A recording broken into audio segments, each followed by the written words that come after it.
women can never win. If you make the money, you're vilified. If you don't have the money, you're nobody. How can we win? The root of the word wealth. It's actually well-being. Is it too late to build wealth? It's not that big of a deal.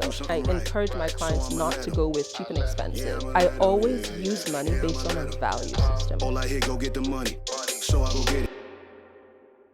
Welcome to TTOM. Today we're going to talk about how to build wealth on purpose, especially through midlife. There's no reason that things are over then. Our guest is Hadriana Leo. She is a financial and wealth strategist, owner of Money Navigator Coaching Services, as well as an author and a speaker. Hadriana, welcome. Thank you, Beatrice. I'm so thrilled to be here. This is exciting. Well, I'm so thankful that I got introduced to you. I know that on our first discovery call, I felt that emotional connection. I started crying. I'm good like that. Yeah, you're really good that way. And there, you know, I'd love for our audience to hear a little bit about what got you to write this book, because it's definitely central to your ethos, right? Wealthy on purpose. Tell us about this. I think, to be honest, for many women, the reason why they disconnect money and who they are is because we haven't been taught what connects us. So, and I'm painting in broad strokes when I talk about women and men. So understanding that not every woman's like this and not every man's like that. So we'll take that as, okay, given. But for many women, they've been taught that money is about dollars and cents, black and white, who makes the most in their portfolio, who has the most house and all that. For a lot of women, that doesn't necessarily track. It doesn't necessarily connect in a way that says, I gotta go after this. I want that. And I'm going to create a life that's gonna get that for me. It doesn't work. However, when you understand who a woman is and what she wants to achieve with her life, how wealth can help her achieve that, you join those dots together, no problem. I will go after wealth if it helps me secure my daughter when she goes off to school. Right now, my daughter's living in a house we bought in Ottawa. She is introvert. She could not survive dorm living because it's too much coming at her. We bought her a house. So she lives there and she picks the people who live there with her. She has her own bathroom. That was important. But that reason to go after wealth, you bet I was watching the real estate market in Ottawa once she chose her school. So did I necessarily want to buy another house? Not necessarily. Did I want to secure my daughter in her university experience? You bet, because I'm a woman who knows what it's like to be vulnerable in an environment that may not necessarily say, hey, you're safe and you're well taken care of. No, I know how that is. So that being a driving force for making a decision about or around wealth, you bet, that makes sense to me, and I'll go after it. For my children, Yeah. So connecting our purpose to a desired wealth outcome. Yeah. Can you define to us wealth? Because I think it's a broader concept than what, absolutely broader, certainly broader than what we've been taught. So it's typically been defined as dollars and cents. But if we look at the origin of the root of the word wealth, it's actually well-being. It's being well. And wealth has so much more included in the whole experience. Mentally, we need to be well, because money on its own does not secure our mental wellness. On the health level, we need to be well, because wealth on its own, money on its own, does not heal us, our physical bodies. So when we think of wealth, we need to start thinking of it in much broader scope, and that would allow us to take the aspects of it that resonate with us and go after it. That's okay. You are well, and that's what wealth is. I read a McKinsey report recently that it shows an unprecedented number of women around midlife are leaving the workforce or changing jobs. I mean, why do you think that is, and in connection to what we're talking today? It's that fork in the road I was talking about, intersectionality of many changes. I'm at my most confident at 45. I don't know when you're watching this. I could be perpetually 45. we can do that. But I'm at my most confident now. And while I've been in business for a number of years, now I feel, okay, I could do something else. I feel confident enough that I'm no longer defined by other people's ideas of me. I'm like, take it or leave it. I'm good. And I feel that I can do more. So I believe that women are finding, oh my gosh, why have I been doing this all this time? I have options. Let's work through some of those options. And they're probably becoming more risk takers. Probably if they've been blessed to have children, the children are older, they can stand on their own for a little bit more, and they're thinking, well, if I do this and it doesn't work out, that's okay. You know, we've got something to fall back on. The kids are well, the house is, all of that's all good. We can take a little more risk and do that knowing at our core, I'm okay. You know, you're fine. And you can go out there and do some extraordinary things in the world without having to think of all the other stuff going on. Yeah. Do you think that in this fork in the road stage of life, for some people, how do we help each other take that step? Because I think the desire is probably there and the thought, but that scary step of leaving the quote unquote safe job, or the quote unquote, not quote unquote, forget that, the tiredness of microaggressions at work, not being paid your worth. Let's talk about those things. How does one just take that, but with a plan, the step with a plan? Definitely. And it's not for everyone to leave their jobs. Not every woman feels fulfillment in quitting the job or changing jobs or becoming an entrepreneur. I think the first thing we need to do as women and our male counterparts, supporting each other means allowing you to be you. So what works for Beatrice may not work for Hadriana. What we need to do is help each other explore. I need to give you a beautiful canvas in which you can grab some paints and see what turns up when you splatter. I think we support each other not by saying, oh, but yeah, at this time you really need to look at doing this, that, and the other. No, at this time you need to go inwards and figure out what's going to light you up. And that's going to determine where you go next. So in supporting one another, it's actually giving women room. Give me some space to try something and fail at it. Oh well, right? Because that's not something we were conditioned to appreciate either. Failure? No. But at this fork in the road, we get to try to walk this way. If it's not working, you have permission to change. And that's what we need to do. Make room so that we can explore who we are. That's how you can best support your friends, your family, the people that you have opportunities to mentor, because that's a big thing that's needed for women as well. Explore that. Figure out who you are, because you finally have the opportunity to do so.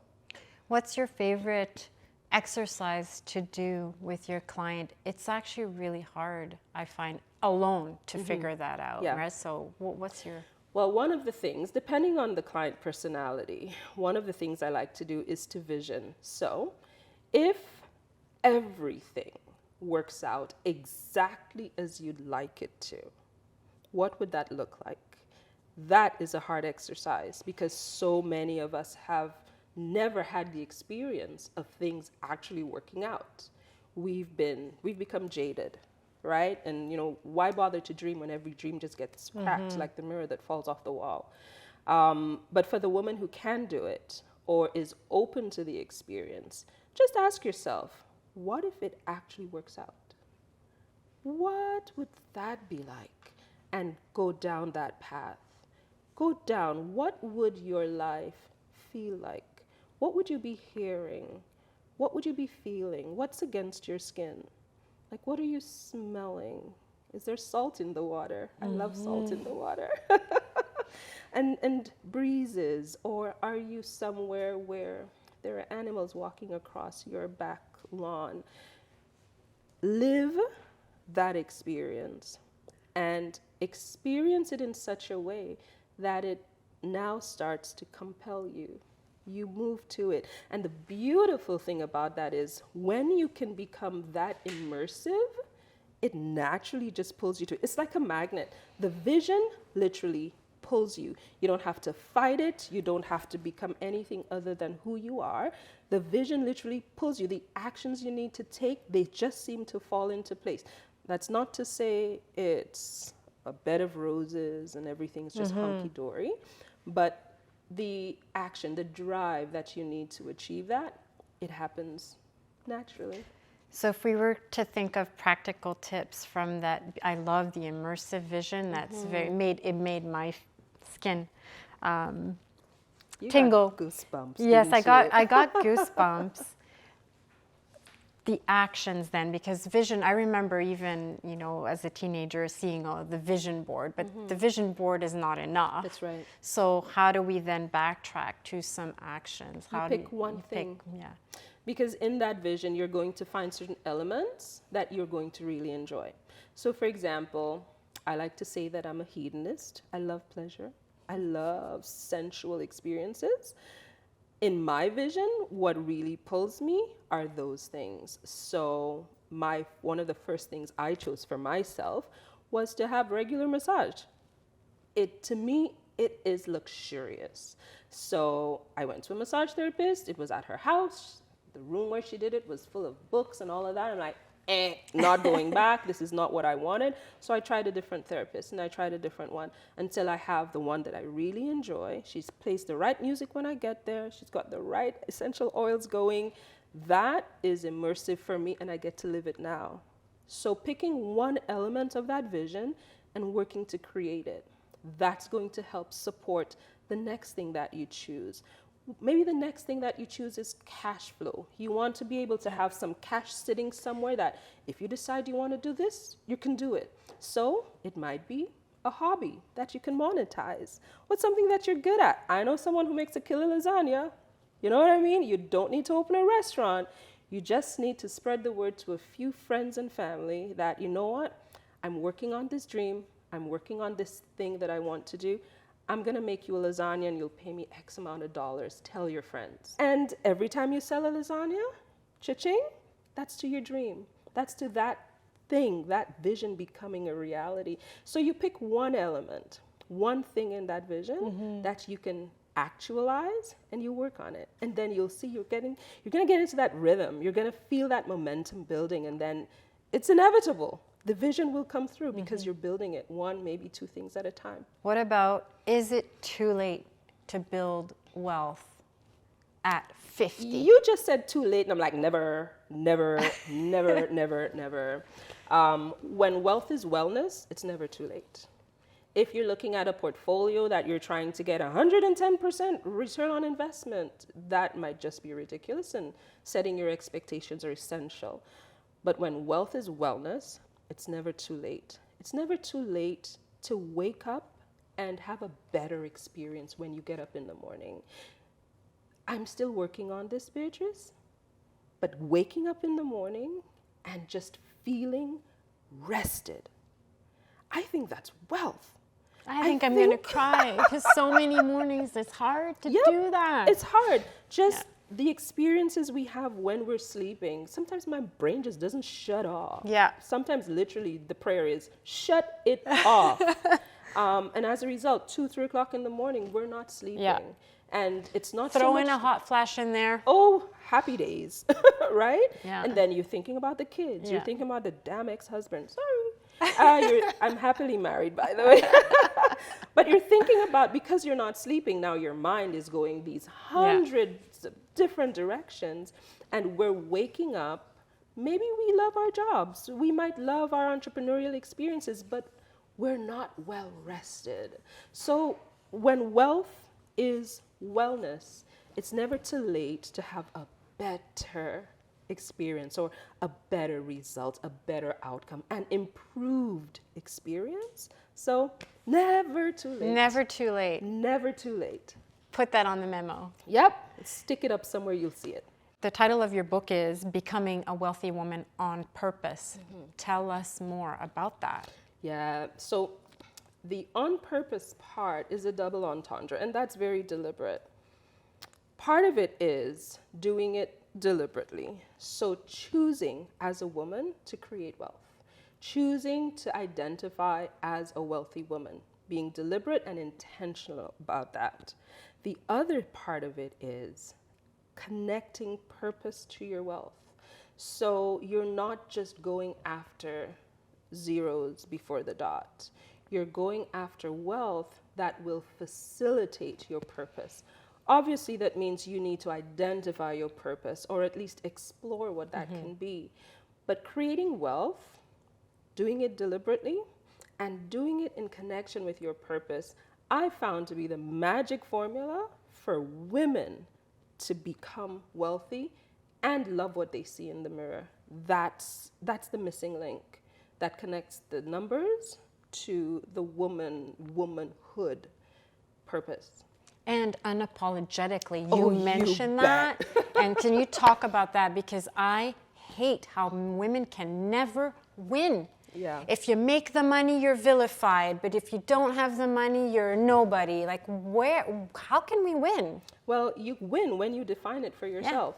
When you say to the status quo, okay, you know what? I can't please anybody. I'm going to work this out for myself. When you define wealth, you get to determine where's the start line, where's the finish line, is there another lap to go, have I arrived, do I keep going? We need to define that for ourselves, which is another reason why we go inside. And then from what we discover inside, we get to create and become externally. So on that note, what makes you feel beautiful, Hadriana? Oh my goodness! What makes me feel beautiful? Music. So I've got me some pipes, let me tell you. And I sing through every situation. And as long as my vocal cords are working, I feel whole, I feel complete, I feel seen, I feel all of that good stuff that just makes me, it makes me feel good. So I don't have to have much. As long as there's music in my life, I'm complete. That's me, and my smile's there. If there's music, the smile's in place, I'm beautiful. Well, your beauty is radiating today, Aw, thank for sure. you. And I'm so thankful for your time, Yes. and I hope you'll come back. I sure will. You know where to find me. I know where to find Thank you. you for doing this because it's well needed, and the conversations are only just beginning. And now you have to sing something my for us on camera. Me. Let's see. So this one, I think I did when I was 9 years old. We're having a show in school and it stuck with me. I didn't even know the TV show or the book back then, but let's see if I can do that one. The sun will come out tomorrow. Bet your bottom dollar that tomorrow there'll be sun. Just thinking about tomorrow drives away the cobwebs and the sorrow till there's none. When I'm stuck with a day that's gray and lonely, I just stick up my chin and grin and say, tomorrow, tomorrow, I love you, tomorrow, you're only a day away. Tomorrow, tomorrow, I love you, tomorrow, you're only a day away.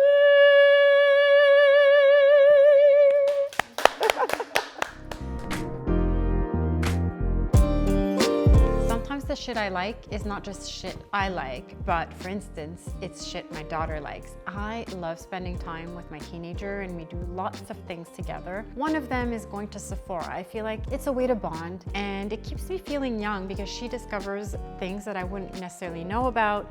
And one of those things is the Rare Beauty blush. It's highly pigmented. I absolutely love it because you don't need a lot. You just dab, dab, dab, and then work your way through. Sometimes I finish with a little bit of extra foundation to kind of even it out and make it look like a glow. It comes in various shades. Today, I am wearing the Encouraged one, which is a matte finish, but I absolutely love the Coral Dewy finish as well, which is, can't remember the name because I have, my brain fog, but let's just check the name of the shade. Joy. So it definitely brings me joy. I love pairing it with a light coral lipstick as well. So there you have it, Rare Beauty blush.